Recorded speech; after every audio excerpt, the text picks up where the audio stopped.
Baik teman-teman, untuk materi hari ini yang akan kita diskusikan itu sebenarnya mengenai analisis data penelitian ya. Tapi untuk di awal mungkin saya reminder dulu eh, apa namanya jadwal ujian hasil TA nih di semester di tahun ajaran 2024 ganjil ya. Nah, sebenarnya kalau sudah ya apa kita tahu ya tanggal pentingnya dan yang paling dekat adalah tanggal 9 sampai 11 Desember. Itu nanti ada pendaftaran ujian hasil atau proposal susulan TA gitu. Di mana ini nanti teman-teman yang ujian hasil itu mengumpulkan naskah lengkap ya, tugas akhir melalui Elena dan Friska. Teman-teman yang ujian proposal bisa mengumpulkan naskah proposal gitu. Sama di Friska dan Elena. Bentar ya teman-teman, saya izin dulu.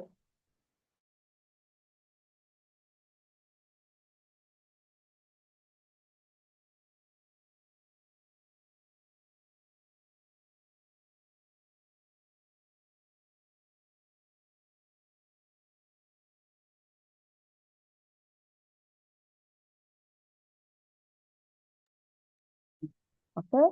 Itu ya, di tanggal 9 sampai 11 itu kira-kira kalau dari minggu ini itu kurang hampir 3 minggu lah ya. 3 minggu lagi gitu. Jadi tolong dipersiapkan dan kalau bisa teman-teman yang mau ujian hasil ataupun proposal eh, bisa dimaksimalkan pengerjaannya di akhir November ini. Gitu. Akhir November berarti kurang minggu depan ya teman-teman. Jadi silakan dimaksimalkan dari naskahnya, kemudian eh, proses bimbingannya ya. Proses bimbingannya itu jangan lupa diinputin juga ke Siska ya. Kemudian apakah itu sudah di-approve oleh dosen pembimbing, kalau nanti dicek, begitu. Kemudian naskahnya, untuk naskah yang nanti akan ujian hasil, ya dicek di Siska, di Desita, itu paling enggak di bawah 25% gitu. Untuk yang proposal, itu masih 35% ya, teman-teman. Jadi tolong diperhatikan. Nah, nanti di tanggal 12 sampai 13 itu Prodi akan melakukan verifikasi pendaftaran ujian hasil dan proposal. Melengkapi kelengkapan ya, kelengkapan dokumen TA atau proposal. Nah, ini tolong hati-hati diharapkan teman-teman ya belajar dari eh, pendaftaran proposal C1 gitu kan banyak yang telat hanya karena lupa mengisi Google Form gitu ya. Jadi jangan lupa di sini apapun persyaratannya itu ikutin saja dan jangan mendadak gitu. Malah takutnya ada yang ketinggalan gitu. Nah, kalau saya rasa di sini ini ya NF itu lebih lebih ketat gitu loh. Jadi tidak ada dispensasi waktu, penambahan waktu. Kalau sekarang gitu ya. Karena memang teman-teman nanti waktu verifikasi eh, akan sidang akhir ya, itu yang ngecek kelengkapannya adalah DAK. Dan DAK biasanya nggak ada toleransi penambahan waktu, begitu. Ya, jadi tolong eh, apa namanya mulai disiplin ya, mulai dari sekarang. Itu nanti verifikasi proposal. Kemudian tanggal 16 sampai 20 Desember itu adalah pelaksanaan ujian hasil dan proposal TA. Di sini dosen akan menilai ya dan mereview gimana naskah lengkap dan proposal TA-nya. Begitu. Nah, tolong teman-teman, biasanya kita dosen itu dikasih waktu nih, misalnya jadwal apa namanya pengecekan gitu ya, penilaian tanggal 16 sampai 20. Nah, untuk penginputan nilai itu kita dikasih waktu sampai mungkin beda 2-3 hari gitu ya. Misalnya tanggal 23. Nah, tolong teman-teman yang di sini antara tanggal 16 sampai 23 di waktu-waktu tersebut jangan ada yang ngechat ngechat dosennya gitu. Karena ini kejadian yang ujian proposal yang lalu gitu kan. Di hari terakhir dosen itu deadline untuk pengumpulan nilai banyak yang ngechat bagaimana Pak nilai saya, kenapa belum muncul di Siska. Nah, ini tuh agak bikin gimana ya dosennya gitu ya. Karena dosennya itu juga bilang ke grup gitu, ini kenapa sih mahasiswa kok pada ngechat saya, kan hari ini hari terakhir ya, kenapa nggak ditunggu dulu gitu ya. Jadi tolong teman-teman di waktu nanti jadwal ujian hasil atau ujian proposal sampai waktu kita pengumpulan nilai itu jangan ada yang ngechat dosen penguji ataupun pembimbing begitu. Baru nanti misalnya deadline tanggal 23, teman-teman baru bisa ngechat dosennya ya, dosen pembimbingnya itu setelah tanggal 23, 24 atau 25 gitu untuk menanyakan kenapa di sisa nilai saya belum keluar gitu ya.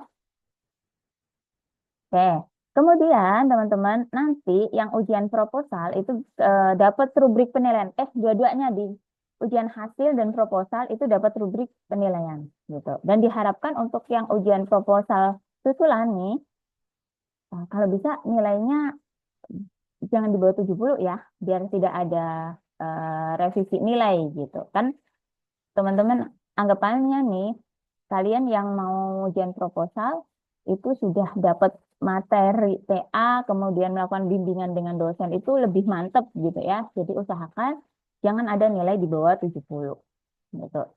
Nah, yang ujian hasil itu tetap dapat rubrik penilaian, dapat komentar-komentar apa yang perlu direvisi, tapi teman-teman tidak ada apa ya namanya waktu untuk menyerahkan kembali hasil revisiannya ke dosen pembimbing. Kenapa? Revisi fix itu langsung di apa namanya dipertanggungjawabkan saat sidang akhir gitu. Jadi dari rubrik teman-teman ngerevisi tapi nggak perlu, kayaknya sih ya kalau ya semester lalu itu nggak perlu diserahkan ke dosen penguji gitu. Jadi langsung teman-teman yang ujian hasil ikut pendaftaran sidang akhir di tanggal 30 sampai 2 Januari. Jadi teman-teman yang mau ujian hasil ya, kemudian nilainya oke, kan, disarankan untuk daftar sidang akhir pas tahun baru nih ya, gitu. Nah, di pendaftaran sidang akhir ini biasanya dokumen yang dikumpulkan ya ada naskah, kemudian naskah TA gitu ya yang udah direvisi, kemudian draft artikel jurnal itu sudah masuk juga di sini. Jadi paling enggak kalian itu ada waktu 1 minggu ya untuk merevisi, bikin draft artikel jurnal, nah, kemudian mengumpulkan KTP dan bla bla bla gitulah. Lebih lebih banyak ya dokumen-dokumen yang akan disubmit waktu teman-teman daftar sidang akhir. Nah, pelaksanaan sidang akhirnya sendiri itu tanggal 13 sampai 25 Januari gitu. Nah, kalau sudah sidang akhir, teman-teman dinyatakan lulus gitu kan, tanggal 4 Februari 2025, teman-teman bisa yudisium gitu. Pelaksanaan wisudanya kapan? Kayaknya nanti ya gitu. Tapi yang terpenting kan teman-teman sudah yudisium ya. Istilahnya saya udah akadnya gitu loh, teman-teman udah dinyatakan lulus, nanti mungkin bisa dapat SKL gitu ya. Kalau teman-teman mau magang, mau kerja, bisa melamar pekerjaan itu menggunakan SKL. Begitu. Oke, ini adalah tanggal penting ya. Jadi ingat paling enggak kurang 1 minggu teman-teman harus menyelesaikan naskahnya karena di awal Desember sampai nanti tanggal 9 waktu pendaftaran dibuka itu teman-teman mengecek desitanya seperti apa ya, terus tanda tangan persetujuan revisi apakah sudah didapat atau belum. Oke, mungkin ada pertanyaan dari sini.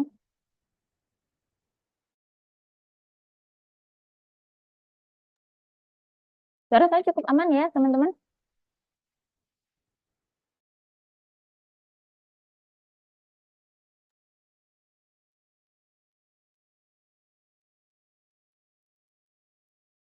Oke, Bu, ada yang tanya ya, untuk pendaftaran tersebut apakah ada G-Form lagi? Iya, gitu. Tetap ya, ada Google Form lagi. Jadi tolong em, dipantau grupnya, ada informasi penting apa terkait untuk pendaftaran sidang gitu. Google Form itu sebenarnya untuk memantau karena nggak semua apa namanya mahasiswa itu mau ujian proposal, mau sidang akhir gitu ya. Tapi dengan Google Form itu menunjukkan bahwa kalian itu memang sudah menginput datanya atau dokumennya itu di Siska. Jadi Prodi itu akan ngecek Siskanya itu sesuai dengan nama-nama yang masuk di Google Form gitu ya. Karena Prodi nggak mau kerja dua kali lah, misalnya gitu ya. Oke, oke, ada pertanyaan lain? Silakan.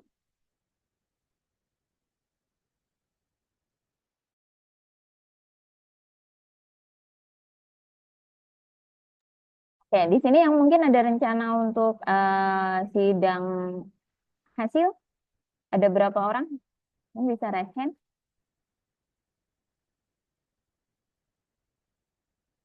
Satu, yang sidang akhir. Oke, dua,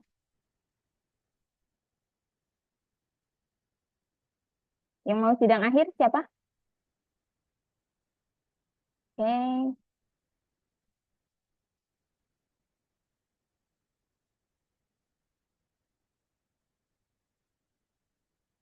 ada lima ya. Yang itu, yang mau lulus 3,5, yang ada rencana lulus 3,5, ada dua, tiga.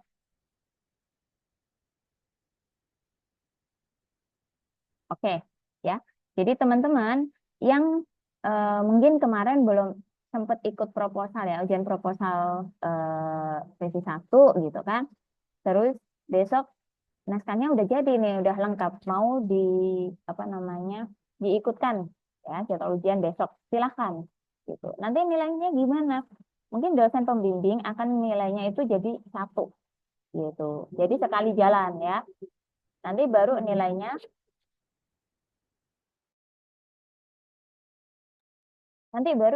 yang kita split sendiri. Mana nilai proposal dan mana nilai ujian hasilnya gitu. Nah, untuk kalau tanya nih, terus desitanya berapa Bu? Apakah proposal tiga harus 35, kemudian naskah lengkapnya harus 25? Enggak sih, kalau menurut saya eh kalian cek desitanya itu jadi satu aja ya. Pokoknya pastikan naskah lengkap itu 25% gitu. Jadi ngeceknya dari naskah lengkapnya dulu gitu. Kalau misalnya naskah lengkap aja ya, bab satu sampai bab terakhir itu di bawah 25%, otomatis proposalnya nanti ketika dicek desita itu nggak sampai 35%. Ya. Paling nggak sampai ya sekitar 20-an lah gitu. Jadi aman ya, teman-teman. Itu untuk yang eh ikut ujian proposal susulan plus ujian hasil. So, oke, sampai sini cukup paham ya, teman-teman. Oke, aman ya jadwalnya. Oke. Nah, next ini adalah persyaratan ujian hasil ya. Ini coba saya screenshot dari mahasiswa semester lalu, gitu kan. Ini dokumen-dokumen yang nanti akan di submit di Siska. Jadi ada dokumen buku tugas akhir, ada form hasil nilai ujian proposal, ya, surat perbaikan ujian proposal, kemudian surat persetujuan dosen pembimbing. Nah, surat persetujuan dosen pembimbing itu karena ini ujian hasil ya, ini yang berisikan bahwa plagiarismenya memang sudah di bawah 25%. Gitu. Oke, ya, sudah dapat bayangan ya untuk ujian hasil. Nanti kalau sidang akhir itu dokumen yang disubmit lebih banyak lagi. Gitu. Kalau nggak salah sampai KTP, ijazah begitu, ya. Nah, karena dokumennya itu lebih banyak, ya, karena ujian sidang akhir kan nanti validasi dari BAK ya. Jadi BAK perlu banyak waktu untuk ngecek apa namanya dokumen-dokumennya sehingga kalau nanti teman-teman mendaftar tugas akhir itu nggak ada penambahan waktu dispensasi gitu ya. Kalau udah nggak valid ya nggak ikut sidang akhir gitu. Oke, oke. Dari sini ada pertanyaan?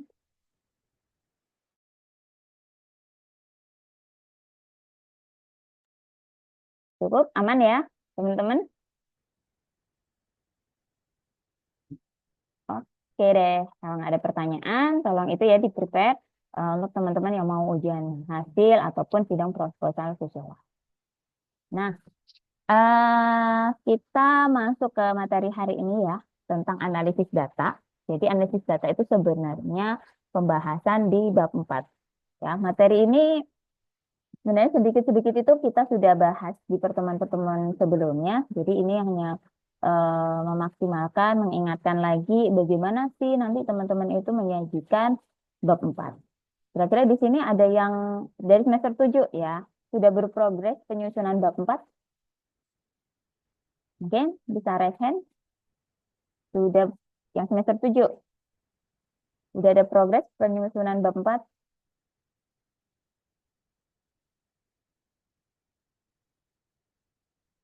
Baru 1, 2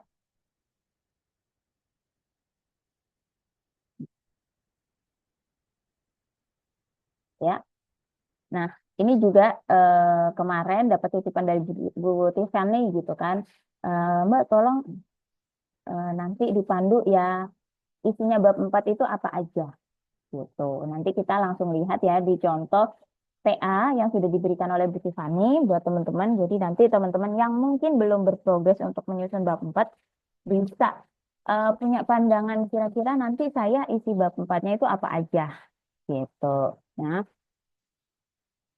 nah, analisis data penelitian. Ya, jadi kenapa data penelitian itu perlu dianalisis dan bagaimana kegiatannya ya. Jadi analisis data penelitian adalah proses mengolah data yang diperoleh dari kegiatan penelitian pastinya ya, untuk menyajikan informasi yang berguna dan kredibel berdasarkan realita untuk menjawab pertanyaan penelitian gitu. Jadi namanya data ya. Kita kemarin sudah bicara bahwa data itu berupa tabel, gambar, angka, kemudian kata-kata gitu ya. Dan itu nggak ada artinya ketika memang nggak dimaknai oleh si peneliti gitu. Nggak dikata-katain oleh peneliti ya. Kemudian dia bisa jadi pengetahuan ketika itu di apa namanya kaitkan dengan teori, konsep, pendekatan, bla bla bla ya, yang memang itu sudah teruji gitu. Nah, kemudian data penelitian itu harus disusun berdasarkan realita. Maksudnya apa? Kita tidak boleh bohong ya. Jadi hasil dari penelitian kita ya apa adanya itu yang dituliskan. Begitu. Tujuan analisis data penelitian adalah mendapatkan hasil penelitian yang valid, reliable, dan objektif ya, untuk digunakan sebagai dasar pengambilan kesimpulan, memberikan rekomendasi, serta mengembangkan teori baru. Tuh. Nah, jadi tolong ya, nanti setiap gambar tabel itu dimaknai. Nah, poin pentingnya dalam analisis data ini saya coba eh, bikin simpulan gitu ya. Nanti ketika teman-teman itu membahas bab 4 itu untuk mengetahui apa ya nanti yang akan saya susun sebab apa aja ya yang akan saya bahas. Teman-teman baca kembali rumusan masalah penelitiannya gitu. Teman-teman mau rumusan masalahnya itu apa saja ya. Eh, mau 1, mau 4 ya, silahkan. Tolong baca lagi gitu. Karena apa? Itu yang nantinya akan dijawab ya atau dijabarkan jawabannya pada bab 4 gitu. Nah, untuk subbabnya sendiri itu tolong sesuaikan urutan pembahasan analisis data itu sesuai dengan tahapan penelitian di bab 3. Ya, karena teman-teman itu sudah membuat tahapan penelitian di bab 3.1. Jadi itu yang poin-poin subbabnya. Mungkin ada tambahan data responden, data informan. Nah, itu juga bisa ditambahkan ya. Kemudian tolong diingat di bab 4 ini itu hanya membahas mengenai analisis datanya aja gitu. Jadi peneliti kalau menjelaskan proses penelitiannya ya, misalnya melakukan wawancara. Wawancara ini yang pertama observasi, yang kedua melakukan wawancara dengan kepala sekolah ya di satu sekolah kayak gitu. Pada tanggal sekian sekian sekian. Kemudian eh, peneliti membuat suatu pertanyaan, sudah menyiapkan pertanyaan yang akan ditanyakan. Proses-proses untuk pencarian data itu sebaiknya dijelaskan di bab 3. Di bab 4 itu hanya hasilnya, hasil wawancaranya itu apa gitu ya. Dan ingat ya, pendapat data itu nggak akan jadi informasi ketika datanya nggak dimaknai ya atau dikata-katain, harus dijabarkan dalam paragraf sehingga akan jadi informasi tambahan bagi pembaca. Kemudian selalu cantumkan citasi dalam setiap bab ya, nggak terkecuali pada bagian bab 4 gitu. Karena ketika saya lihat ya beberapa TA banyak yang luput nih, bab 4-nya hanya menganalisis data, tapi kurang dikaitkan dengan penelitian terdahulu gitu. Padahal sebenarnya itu poin pentingnya ya. Karena gini teman-teman, saya ada pengalaman gitu ya. Waktu itu nyusun eh, tugas akhir lah ya. Eh, Kemudian di bab 4 saya kurang mengaitkan juga dengan penelitian terdahulu. Jadi full hasil analisis data saya. Kemudian saya ditegur tuh sama dosen pembimbing saya. Ini kasihlah rujukan dari penelitian terdahulu sehingga komunikasi ilmiahnya terjalin gitu. Dan ini ketika saya lihat TA di apa namanya beberapa TA ya yang pernah saya baca, hampir semuanya luput gitu ya, nggak mem- mengaitkan hasil penelitiannya dengan penelitian terdahulu. Gitu. Padahal itu nilai pentingnya di situ. Jadi bab 1 ada citasinya, bab 2 ada citasinya, bab 3, bab 4 ya. Kecuali bab 5. Kalau bab 5 kan hanya kesimpulan saran ya, menjawab rumusan masalah. Jadi eh, nggak perlu ada citasi. Begitu. Nah, citasinya dapat dari mana, Bu? Gitu kan. Nah, teman-teman kan sudah mencari penelitian terkait ya di bab 2. Itu kan paling nggak minimal ada 3 sampai 4. Nah, itu pakailah. Jadi penelitian terkait yang teman-teman cantumkan di bab 2 itu nggak hanya ya udah fungsinya di bab 2 aja gitu. Nah, itu sebenarnya bisa ditarik gitu ya hasilnya kemudian buat supporting hasil analisis data kita. Itu lebih bagus ya. Jadi eh, apa nilai analisis data kita itu lebih lebih bagus. Oke, ada pertanyaan sampai sini teman-teman?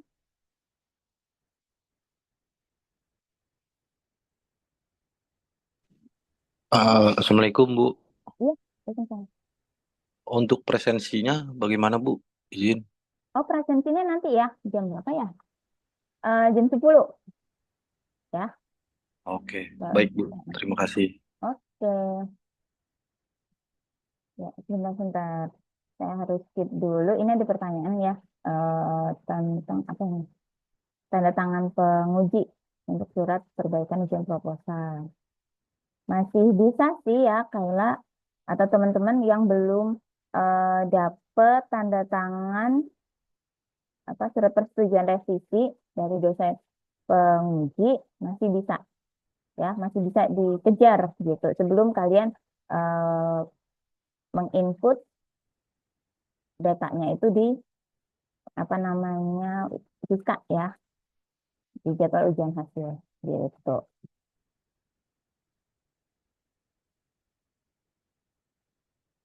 Mm-mm. Iya dikejar aja ya Kayla ya. Makanya kenapa teman-teman ini contoh nih ya ada salah satu mahasiswa yang eh, belum dapat tanda tangan nih, padahal seminar proposalnya kayaknya udah semester lalu ya, gitu. Nah, sampai sekarang pun masih belum dapat. Nah, tolong teman-teman yang mungkin sekarang itu masih semester 7 segera melakukan revisi, ya, revisi proposal dan kejar dosennya, gitu. Yang penting kalian udah mengirim revisiannya itu ke dosen, gitu. Itu paling penting, ya. Habis itu apa namanya, untuk tanda tangan ya udah tunggu aja dulu, gitu, ya. Karena seringkali kalau udah lama gitu kan, eh, dosennya nggak notice, ya reminder lagi. Tapi yang penting kan kalian sudah nggak kepikiran untuk eh, apa namanya, melakukan revisi ya, kecuali penyesuaian-penyesuaian yang sudah dikomunikasikan dengan dosen pembimbing, gitu. Ya, tolong teman-teman yang semester 7 gitu kan. Jadi eh, ya masih nanti ya, jangan gitu ya. Tolong cepat diselesaikan. Tuh. Oke, ada pertanyaan lagi? Cukup? Oke, aman ya untuk di poin analisis data.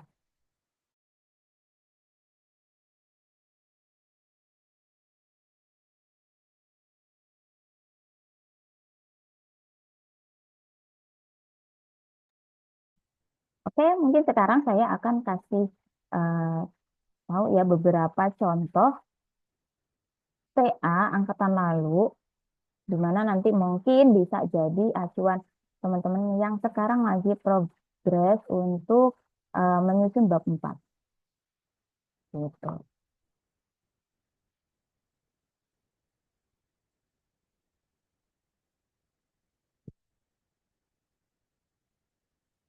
Oke, naskah TA-nya udah terlihat ya, teman-teman.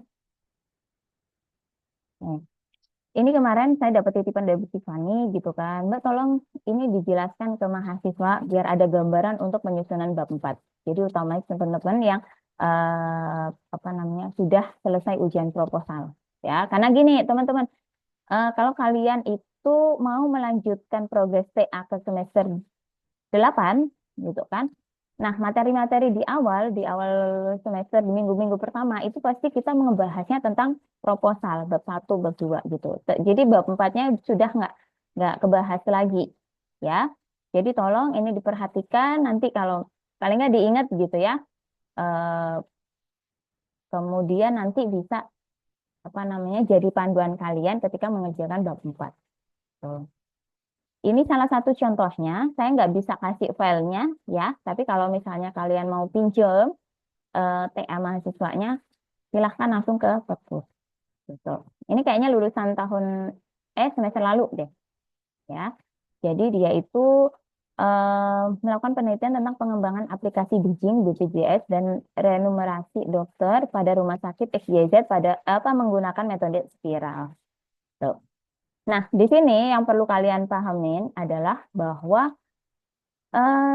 si Farhan ini meneliti apa namanya, mengembangkan aplikasi ya di rumah sakit yang tidak mau disebutkan identitasnya. Makanya di sini dia menyebutkannya XYZ gitu. Jadi teman-teman kalau misalnya ada lokasinya teman-teman yang juga nggak mau dipublikasi, bisa diganti ke XYZ gitu. Nah, sepemahaman saya, latar belakang penelitian ini adalah dia ingin membuat suatu aplikasi bagaimana menghubungkan ya laporan keuangan utamanya antara rumah sakit dengan BPJS gitu. Karena memang dia menyoroti bahwa tarif rumah sakit dan BPJS tarif rumah sakit kemudian dilaporkan ke BPJS itu eh, ada banyak masalah ya. Karena apa? Orang datang ke rumah sakit tersebut ingin berobat itu dengan berbagai jenis riwayat penyakit ya, yang pastinya penanganannya, dokternya, obatnya itu berbeda. Itu menyebabkan apa namanya, keuangan gitu ya, bayar tarif apa namanya, bukan bayar tarif ya, bayar jasanya ya rumah sakitnya itu beda-beda antara satu pasien dengan pasien lainnya. Makanya dia mengembangkan aplikasi ini gimana untuk memudahkan. Jadi aplikasinya itu rumah sakit yang pegang, kemudian keuangannya juga sesuai dengan tarif layanan dokter, ya. Kemudian juga bisa dikaitkan dengan BPJS-nya, begitu. Nah, dia menggunakan metode metode spiral, ya. Ini akan kita analisis bersama dan tolong nanti ada beberapa hal yang eh, kayaknya kurang deh gitu ya. Teman-teman juga soroti apakah di TA-nya teman-teman itu ada yang seperti ini dan tolong nanti dirubah gitu. Ya, kira-kira itu latar belakangnya ya. Kemudian dia itu add. Nah, kita lihat langsung ke daftar isi aja ya. Oke, bahwa daftar isi ini kalau saya lihat ya, kalau kita lihat bersama untuk bab 1 pendahuluan cukup singkat ya, dia cuma 1 sampai 4 gitu kan. Kemudian nanti bab 2-nya di kajian literatur, mahasiswa ini itu cukup detail menjelaskan variabel-variabel yang digunakan dalam penelitiannya gitu.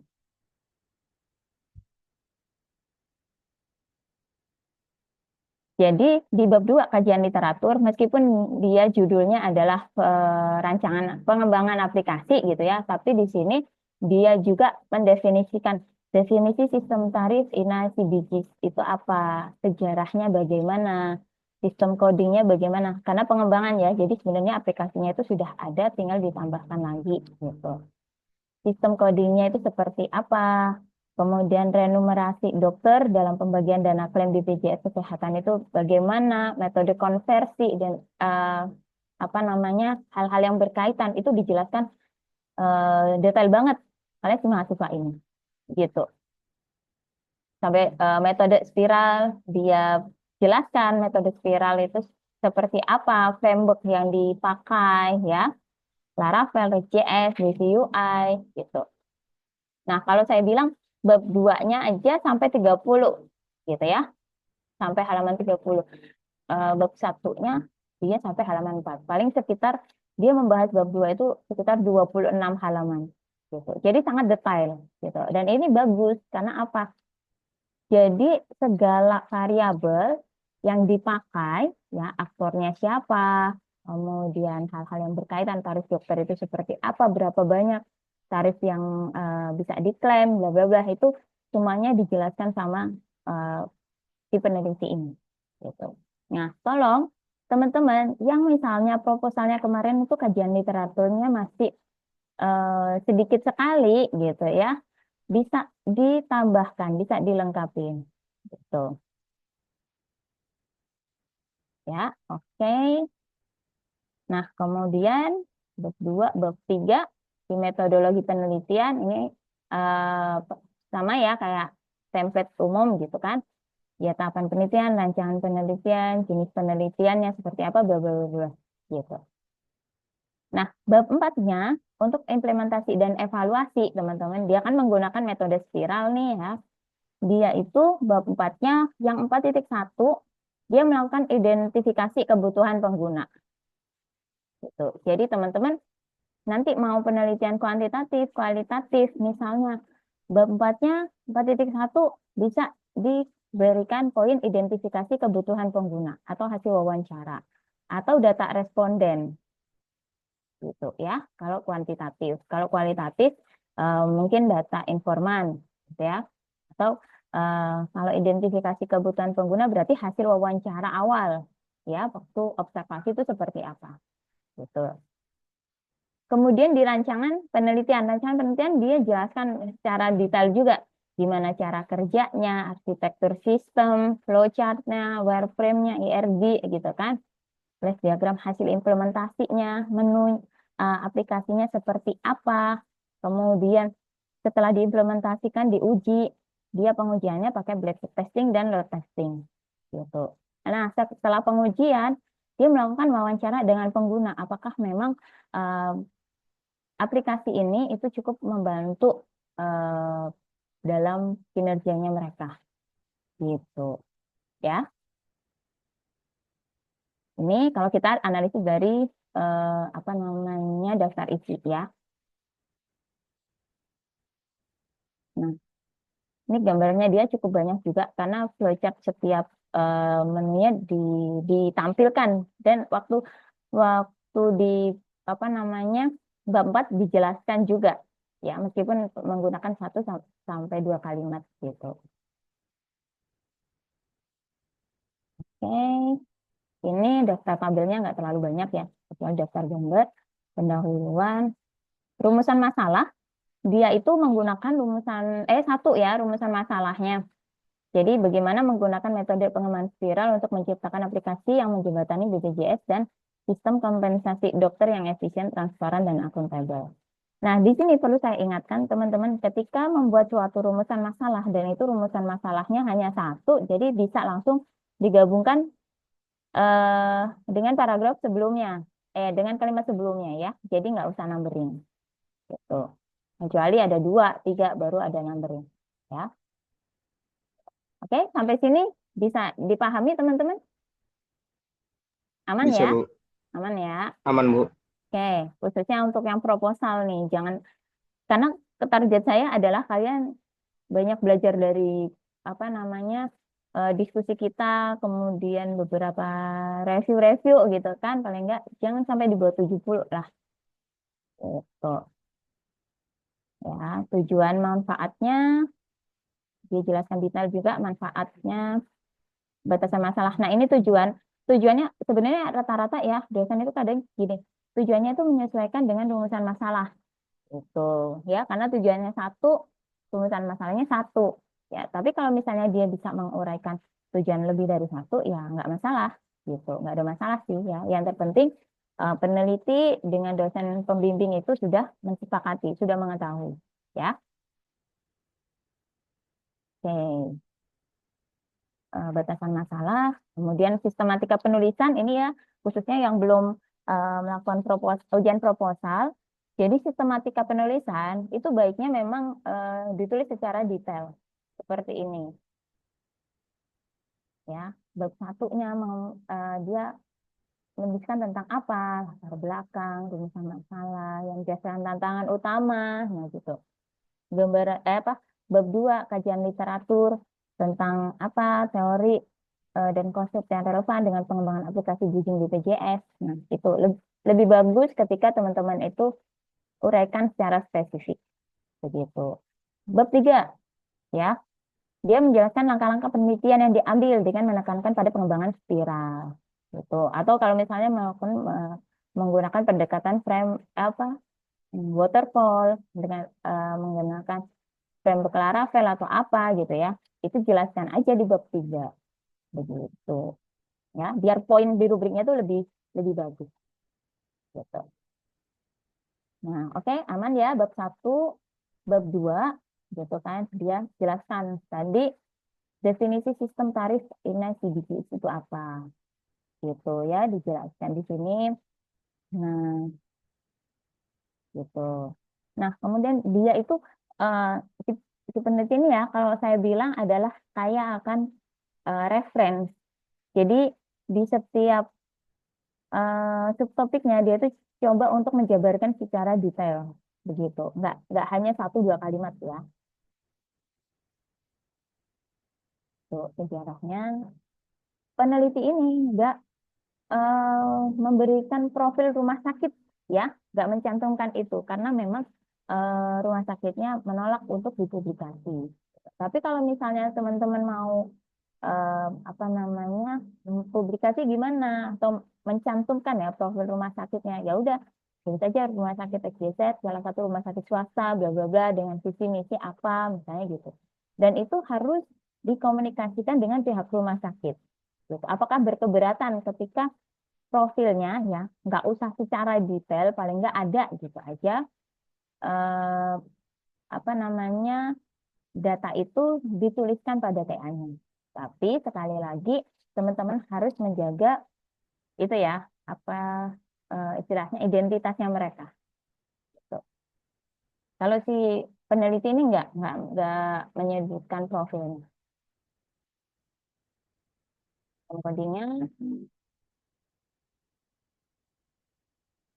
Dari apa ya, kita persepsi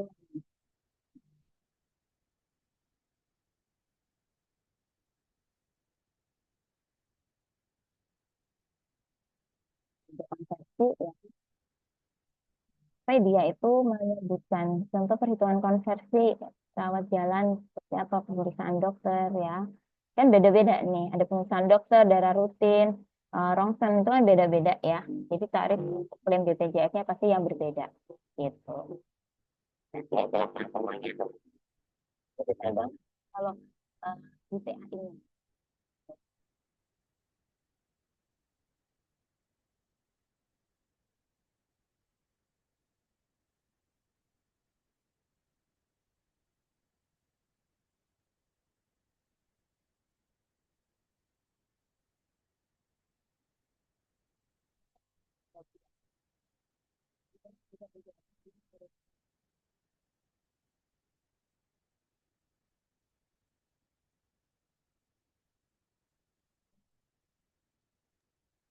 Bu, maaf suaranya nggak ada, Bu.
sudah terdengar belum ya?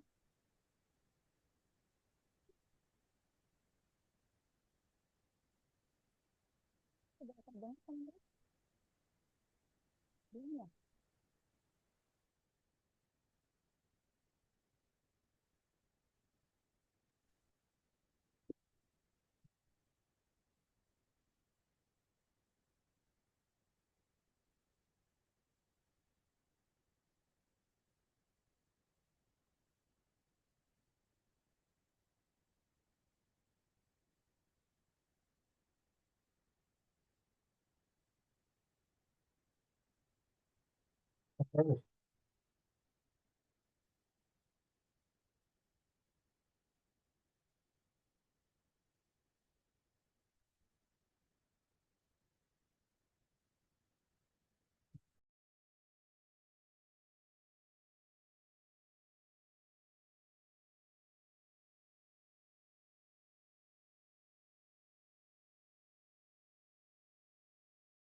Ya. Oke, suara saya sudah terdengar belum ya?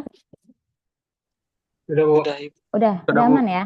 Oke. Iya, tadi awalnya kayak robot, terus lama-lama hilang, Bu. Oh, oke, oke. Ya, Maaf ya, Bu. iya, iya, nggak apa-apa. Terima kasih ya udah diingatkan. Nah, oke, teman-teman ya, tadi saya jelaskan. Nanti yang kalau misalnya teman-teman ada yang nggak tahu gitu ya, kurang jelas, bisa ditanyakan lagi gitu.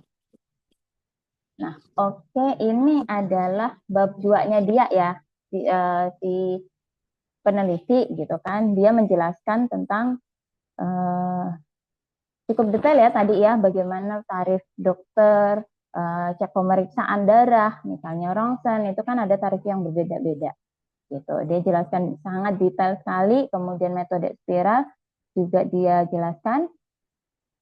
Ya, jadi metode spiral ini ternyata pendekatan pengembangan perangkat lunak yang menggabungkan elemen dari model waterfall dan iteratif gitu. Nah, dia pakainya perencanaan, kemudian analisis resiko, kemudian pengembangan dan validasi, dan evaluasi pelanggan gitu. Dia jelaskan juga.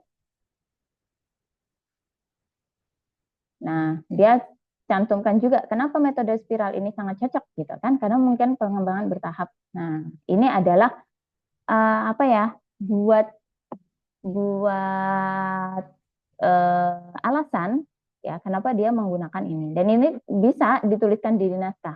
Jadi teman-teman juga bisa menambahkan ya kenapa menggunakan pendekatan tersebut gitu. Jadi kalau misalnya nanti penguji tanya, teman-teman bisa jawab, iya Pak, karena begini begini begini dan alasan tersebut sudah saya tuliskan di naskahnya gitu. Itu lebih mudah ya teman-teman jawab seperti itu. Makanya kenapa sih peneliti ini itu sangat detail ya, karena dia coba untuk jaga-jaga supaya ketika penguji itu menanyakan, dia bisa menguasai dan pertanyaannya itu memang sudah tertulis di TA-nya.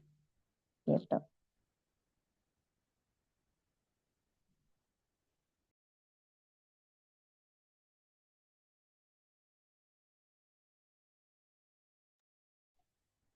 Oke, nah kemudian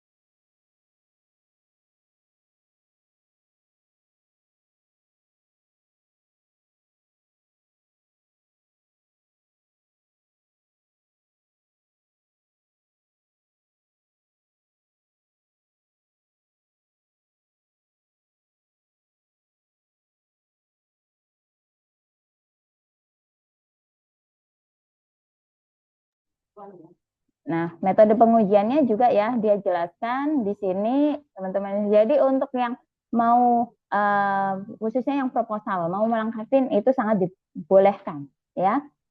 Gitu. Laravel dijelaskan FGS-nya itu penelitian terdahulu ya. Dia menjelaskannya seperti ini. Boleh ya. Jadi topiknya apa, hasilnya seperti apa. Gitu. Nah, alasannya kenapa menggunakan penelitian ini gitu.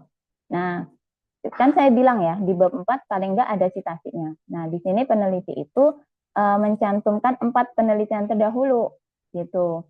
Tapi nanti kita lihat ya di bab 4-nya, apakah ada salah satu penelitian terkaitnya itu dibikin ya, citasi di bab 4 atau enggak, gitu.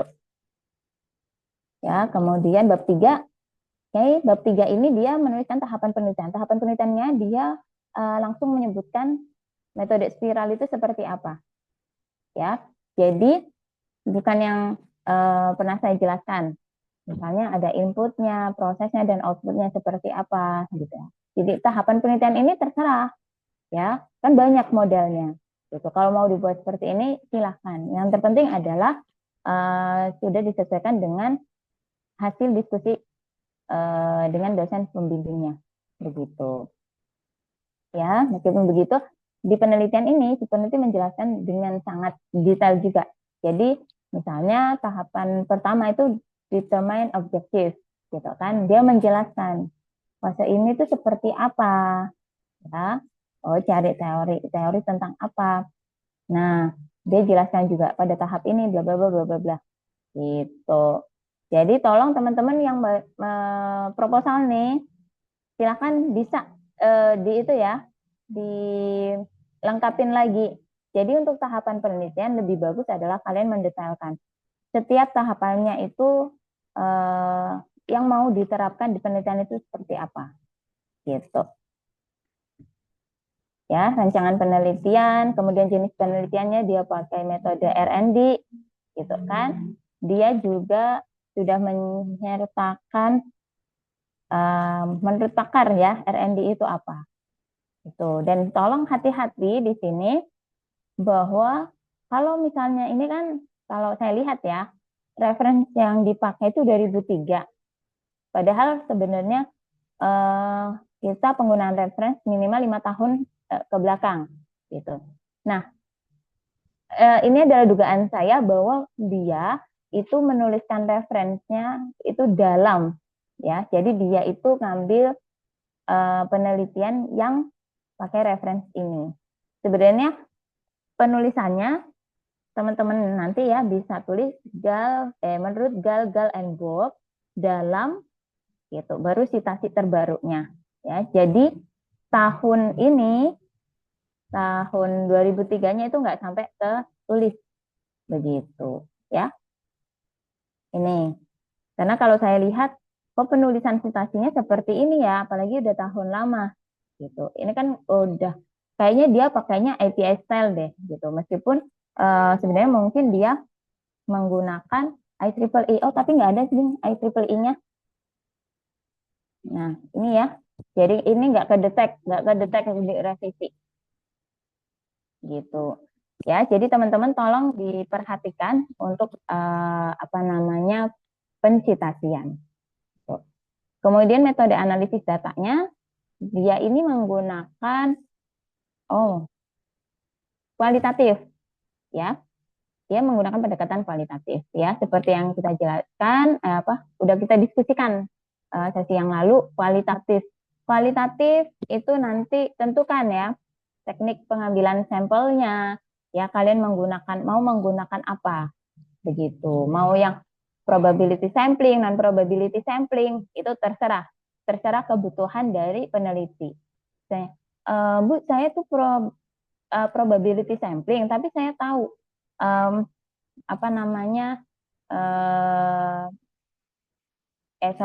saya itu non probability sampling, gitu ya, tahu siapa aja, gitu. Tapi saya hanya memilih beberapa aja karena kan kalau tes UAT atau black box kan nggak perlu orang banyak ya, hanya kita yang milih, gitu. Ya silahkan, boleh, gitu, asal nanti dituliskan bahwa ini penelitian kualitatif, kemudian nanti metodenya pakai apa, wawancara misalnya ya. Jadi informannya itu siapa aja yang dipilih dan dia itu perannya sebagai apa. Itu juga bisa dijelaskan. Nah, di sini teman-teman tolong hati-hati ya. Karena kalau saya baca teks ini, nah, dia di sini itu menuliskan bahwa wawancara mendalam itu dengan pihak terkait ya di rumah sakit, seperti manajer keuangan, staf administrasi, dan dokter, gitu. Dan dia kan melakukan wawancara ya, berarti memang harusnya ada hasil wawancaranya nih dengan ketiga aktor ini seperti apa, gitu. Nah, ini wawancara juga, metode pengumpulan datanya wawancara dengan petugas administrasi rumah sakit, dokter, dan staf BPJS. Nah, ini kan udah beda lagi nih ya. Nah, antara di sini dengan yang di bawah tadi beda lagi. Nah, itu tolong teman-teman cek lagi ya, teman-teman itu konsistensi siapa yang mau jadi informannya, gitu. Kalau misalnya memang banyak aktor, ya udah semua disebutkan, ya. Itu ya. Saya lagi nemu gitu kan, ini kayaknya perlu revisi deh, tapi jangan sampai mahasiswa TA di kelas saya melakukan hal yang sama. Tuh. Ya, metode pengumpulan datanya, kemudian observasi, analisis ujian. Nah, metode pengujian dia pakai dua ya, black box testing dan load testing. Itu kemudian implementasi lingkungan pengembangan. Nah, di sini teman-teman sebentar.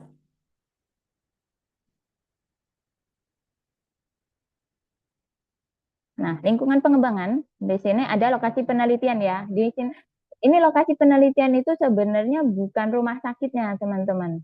Gitu. Tapi kediaman penulis. Karena memang wawancaranya dilakukan secara online. Gitu. Jadi memang peneliti ini benar-benar menjaga rahasia identitas rumah sakitnya. Gitu ya. Tuh.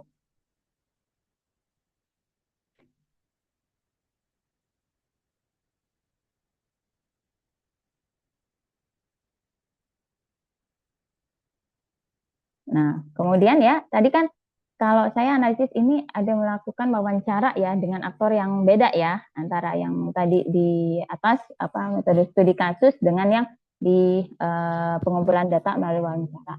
Nah, kemudian dia melakukan pengembangan perangkat lunak pun ya menggunakan metodologi spiral.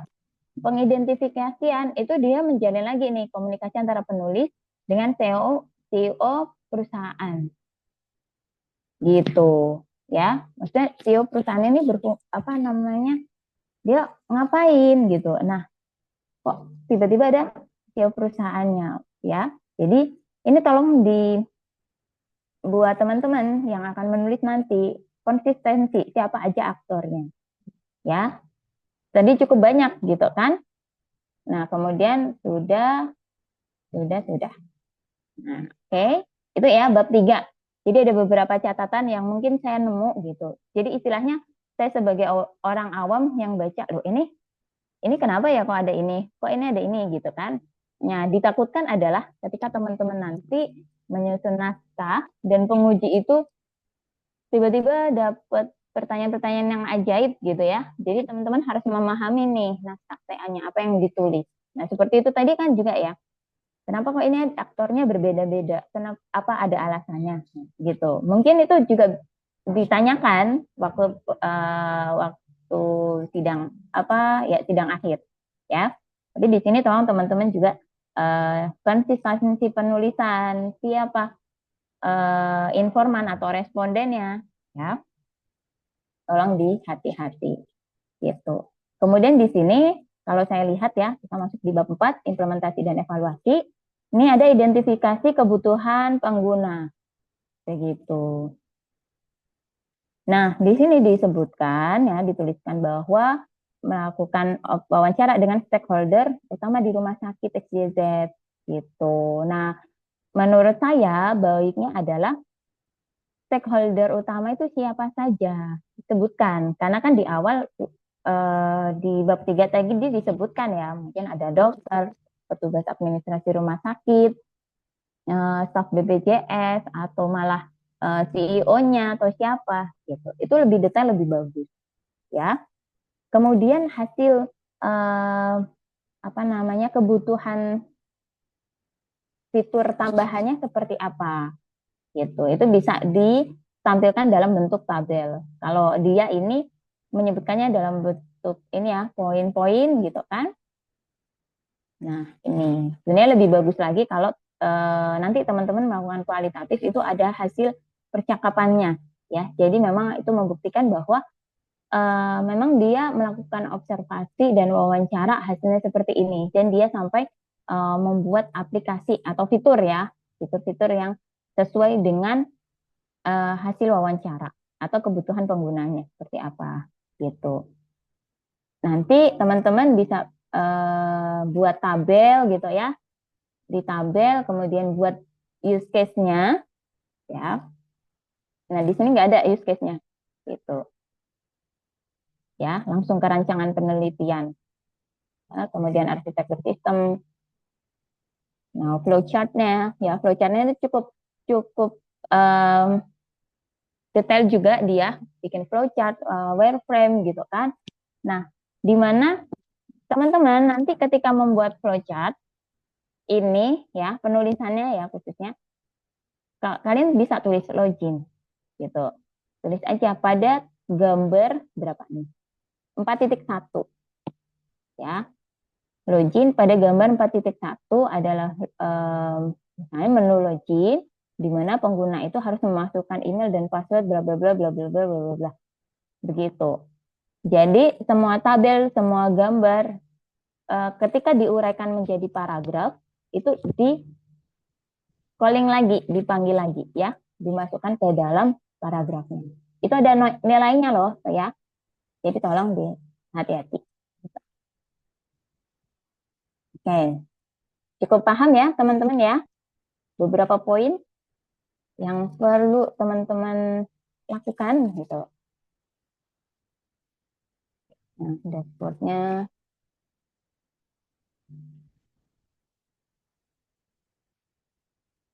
Oke. Nah, sampai KPI dokternya ya, dijelaskan paling nggak ada 1-2 kalimat gitu. Jadi nggak hanya subjudul kemudian gambar, tapi paling nggak ada kalimatnya sedikit lah ya. Gitu. Kayak gini ya. Oke, oke. Ini flowchartnya, kemudian nanti ke wireframe. Nah, wireframe, kemudian IRD-nya, metode spiralnya seperti apa, ke diagram, hasil implementasi ya, teman-teman. Saya nulis di sini. Jadi menu aplikasinya, dia hasil implementasi, kemudian menu aplikasi ya. Dan di sini bagusnya ya menurut saya adalah dia konsisten. Kan rumah sakitnya ini nggak mau disebutkan ya XYZ. Jadi dia itu membuat aplikasi juga pakai nama samaran, aplikasi Pasti Untung Rumah Sakit. Kayak gitu. Jadi benar-benar jaga identitas rumah sakitnya. Ya. Seperti itu. BPJS. Oke. Nah, ini hasil pengujiannya, black box testingnya, ya. Nah, kemudian log testingnya juga dijelaskan sama dia.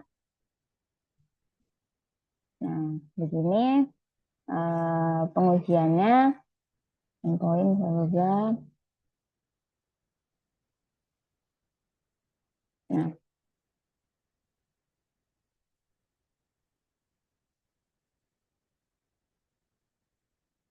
kemudian yang saya sorotin lagi adalah bagaimana ini wawancara dengan pengguna, ya. Jadi teman-teman, di sini kan ada deskripsi responden. Tolong diingat, peneliti ini itu mengambil jenis penelitiannya kualitatif, ya. Kalau kualitatif penyebutannya itu bukan responden tapi informan, ya. Informan orang yang memberi informasi. Kalau responden itu kan orang yang merespon ya, orang yang merespon kuesioner kita. Jadi responden hanya untuk kuantitatif. Gitu. Tolong ini diperhatikan ya teman-teman penggunaan istilahnya. Harusnya ini adalah informan. Nah, di sini informannya itu adalah seorang konsultan keuangan profesional yang bekerja di rumah sakit XYZ. Begitu. Ya, jadi ada aktor lagi. Saya sih baca-baca sekilas ya, mungkin dijelaskan juga. Tapi maksud saya adalah teman-teman nanti ketika menyusun dijelaskan gitu kan, aktornya siapa itu konsisten. Di sini tiba-tiba di bawah di hasil analisis data nih itu konsultan keuangan gitu. Nah, ini sebenarnya seperti apa gitu ya. Nah, itu. Nah, dia konsultan keuangan, metode pengumpulan datanya ini. Wawancara ya lewat virtual Zoom dengan melakukan memberikan beberapa pertanyaan gitu. Nah, untuk apa namanya? Bukti ya wawancara bisa ditulis seperti ini, teman-teman. Pertanyaannya apa, responnya bagaimana gitu. Ya. Dan di sini saya menyoroti sih untuk pertanyaan ketiga. Nah, pertanyaan ketiga itu kan ditanyakan dari aspek mana Anda merasa sistem ini paling menguntungkan. Ya, keuntungan terbesar adalah dalam pengelolaan data keuangan dan penggajian. Sistem ini memungkinkan untuk memonitor aliran kas secara real time dan membuat laporan bulanan dengan cepat. Ini sangat mengurangi waktu untuk mengurangi waktu yang biasanya saya butuhkan untuk tugas-tugas ini. Nah, ini kan hasil data ya teman-teman. sebenarnya ini itu bisa diuraikan lagi. Ya. Jadi peneliti lebih detail lagi memaknai, karena kualitatif itu kan bicara makna ya, memaknai eh, informasi dari si informan gitu. Kemudian nanti bisa dikaitkan dengan penelitian terdahulu. Misalnya eh, dari hasil wawancara tersebut, peneliti bisa menuliskan bahwa memang sistem ini itu bisa memudahkan eh, pengguna gitu ya dalam memaksimalkan waktu atau mengefisiensikan waktu bekerjanya. Hal ini sesuai dengan penelitian yang pernah dilakukan oleh itu baru sitasi. Nah, sitasinya dari mana? Dari penelitian terkait gitu. Ya. Hal ini sama seperti yang telah dilakukan oleh bla bla bla ya, citasinya bahwa memang sistem bridging BPJS itu sangat uh, bermanfaat untuk rumah sakit misalnya gitu. Nah, paling enggak kan di bab 4 itu ada citasinya meskipun satu gitu ya, teman-teman ya. Jadi ini ada apa namanya? Teman-teman bisa tambahkan misalnya untuk yang sudah selesai nih mau ujian sidang hasil ya, ujian hasil, silakan nanti bab 4-nya bisa ditambahkan citasi-citasi dari penelitian terkait atau uh, penelitian terdahulu yang lainnya yang mensupport hasil analisis kita. Gitu. Jadi paling enggak uh, kita ada komunikasi ilmiah ya dengan penelitian lainnya. Begitu, teman-teman. Oke, ini fiturnya untuk evaluasi kemudian kesimpulan dan nah, oke, kemudian ini ketemu juga. Ini tolong ya teman-teman nanti kalau menulis referensi diperhatikan daftar pustakanya. Ini kalau kayaknya kurang lengkap gitu ya. Kalau dia pakainya apa namanya Mendeley ya. Jadi memang ada metadata yang isinya dia kurang lengkap gitu. Harusnya kan ada nama autornya, tahunnya gitu ya. Nah ini juga. Nah ini juga ya. Nah ini gitu. Nah ini juga 25 PMK. Ini tentang apa? Nah siapa yang menuliskan tentang ini kan nggak terdeteksi dengan jelas ya. Kalau misalnya kita baca, saya gitu, saya mau cari ini, terus kok gini, ini gimana ya cari referensinya gitu, kurang kurang jelas ya, kurang spesifik data di daftar referensinya. Jadi tolong teman-teman dihati-hati untuk penulisan referensi. Oke, ini salah satu contoh dari penelitian kualitatif. Ada pertanyaan?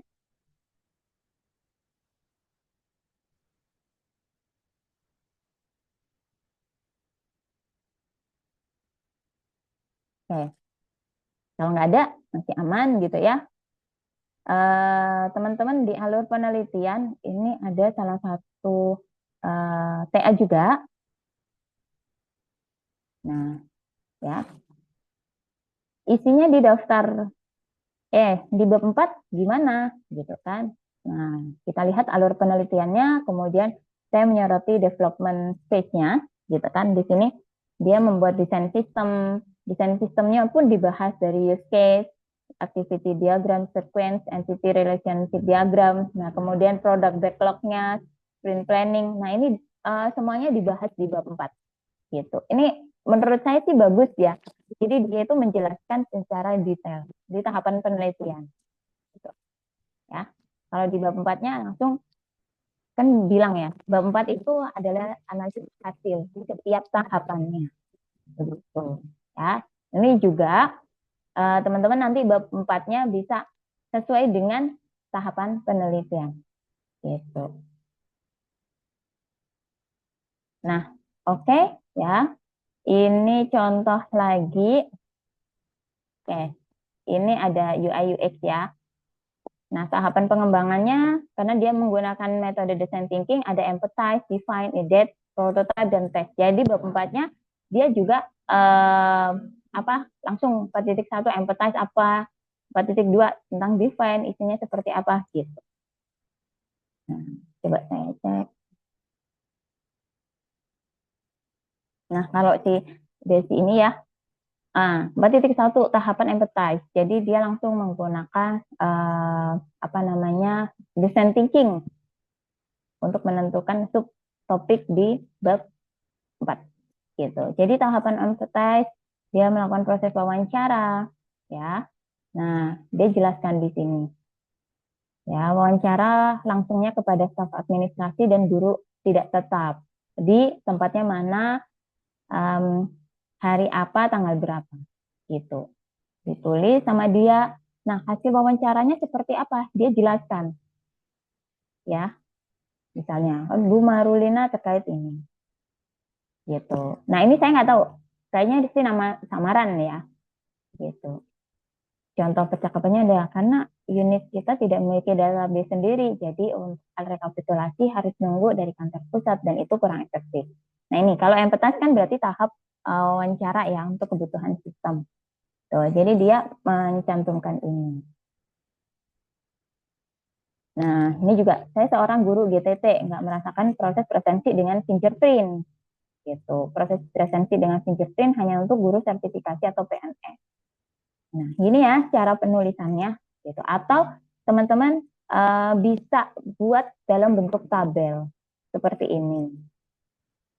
Gitu. Hasil riset wawancaranya gimana? Ya. Hasil risetnya seperti apa? Kemudian sumbernya siapa? Ya, yang mengatakan itu. Begitu.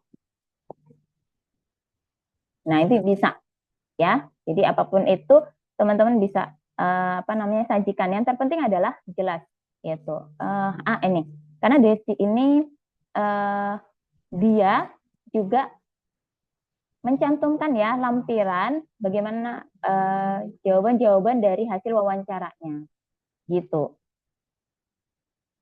Nah, sampai detail banget ya gitu.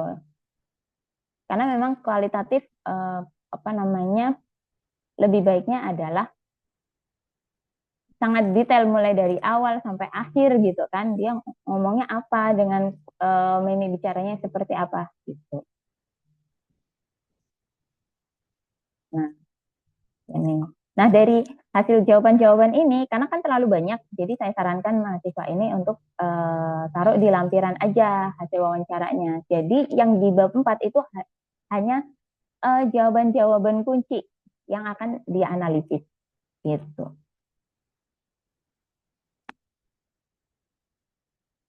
Nah, gini.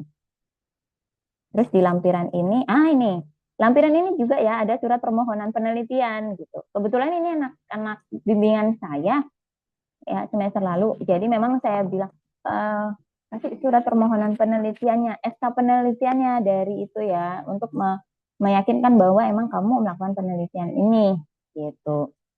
Nama daftar gurunya, nah transkripnya seperti apa. Kemudian dia akan menggunakan metode SUS gitu ya, melakukan kuesioner. Ini fotonya.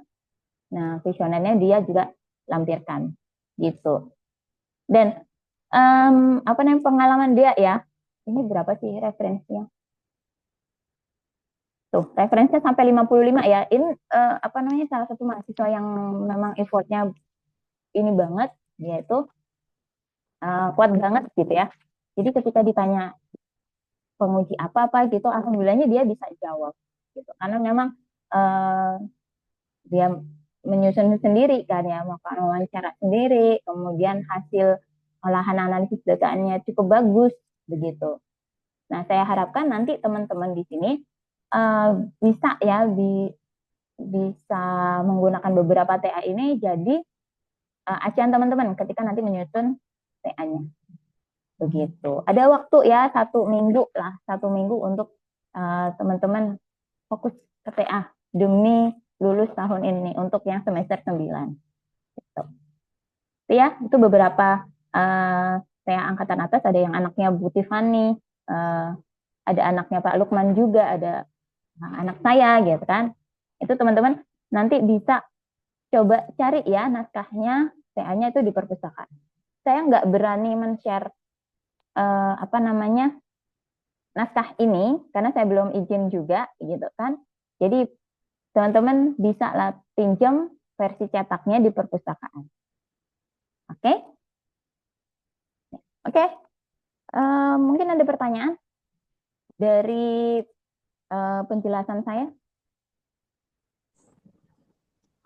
Bu, mungkin izin bertanya, Bu. Tapi ini kayaknya di luar topik tadi sih, Bu. Ini lebih kayak apa namanya? Proses-proses saya sih tadi mohon maaf Bu ya, saya cuma dengerin gitu ya karena lagi kerja juga jadi sambil dengerin gitu. Cuman kayaknya saya mau nanya, kayaknya entah belum dibahas atau udah dibahas. Terkait yang belum ujian proposal itu, apakah ada waktu sebelum ujian hasil atau digabung sama ujian hasil ya, Bu? Jadi Ya, ujian oke. proposal gitu. Baru ujian hasil atau langsung digabung? Terima kasih, Bu. Oke, ya, nggak apa-apa ya teman-teman.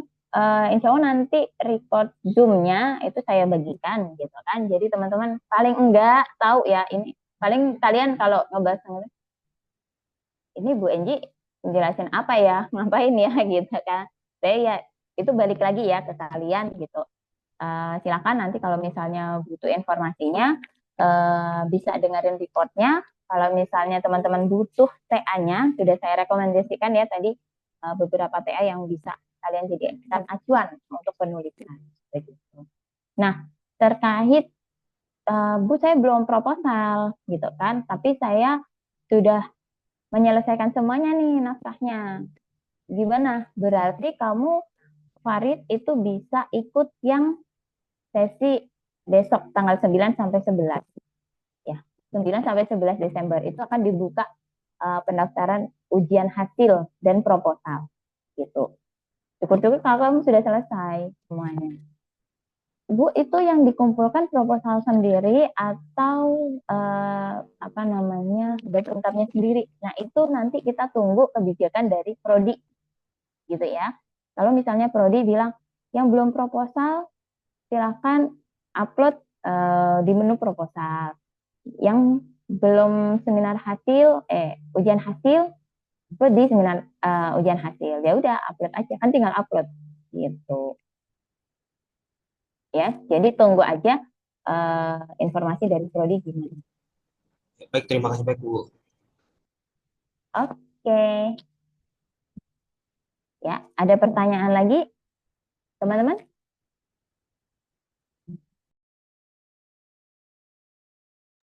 Oke. Jadi kalau nggak ada pertanyaan, mungkin kurang 2 menit ya, silakan bisa isi presensi lewat chatroom. Dan saya reminder lagi ya teman-teman yang belum proposal, silakan nanti bisa ditambah-tambahkan gitu ya. Paling nggak ada waktu 1 minggu ini untuk melengkapi proposal teman-teman sehingga nanti nilainya bisa maksimal dari hasil diskusi kita di kelas atau teman-teman diskusi dengan dosen pembimbing. Begitu ya. Harapannya adalah kalian nggak ada yang nilainya di bawah 70 gitu. Itu harapan saya dan harapan Bu Tiffany ya. Jadi memang pertemuan kita di setiap minggunya ada hasil gitu loh. Nah, kemudian yang teman-teman mau ujian hasil disiapkan juga ya 1 minggu ke depan bagaimana kelengkapan pembahasan analisis datanya yang belum diberikan citasi di bab 4 silahkan diberikan, dikaitkan ya.